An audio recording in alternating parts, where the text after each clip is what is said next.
Hey guys, it's Danny with GlossyPatterns.com, and I am going to show you how to fix a crack in the foil. You can see it right there. This happens if you're foiling a difficult piece like this and you push the foil down too quickly. I do have another video about how to foil this without cracking it, but sometimes cracks still happen. So I'm going to show you how to fix it, because if you don't fix it, it looks not good when you go to solder.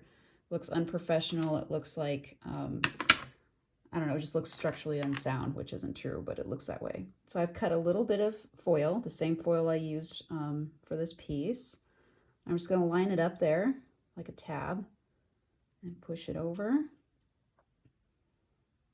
And you can trim it up with a razor blade if it's not perfectly in line. Like I can see there's just a little bit of a tab sticking up there, so I'll trim that. Now this is the second time that I've recorded this video, because the first time this tab kept coming off, it wouldn't stick. So I took a Q-tip, dipped it in isopropyl alcohol, cleaned it off because I'd been touching it with my fingers, and the oils in your fingers will get on the foil and it won't stick. But now it's sticking really great. So you can take your piece of plastic or wood and burnish this on just to make sure it doesn't come back off. And you can tell that it's not super visible. I will clean this up with a razor blade to make it look a little bit better. Like I don't actually like how the foil looks over here.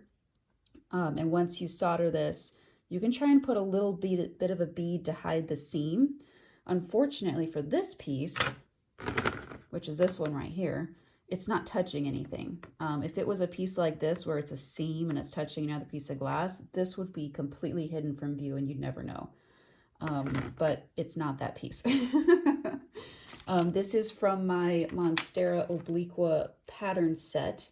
This is the complex version right here. This is the simplified version. It has less pieces, and most of them are not as thin. You still have some challenging thin pieces like this one, but for the most part, this version is a little bit easier, and I would call this a solid intermediate, whereas this one is an intermediate advanced level. So, and you can find these patterns over at GlossyPatterns.com.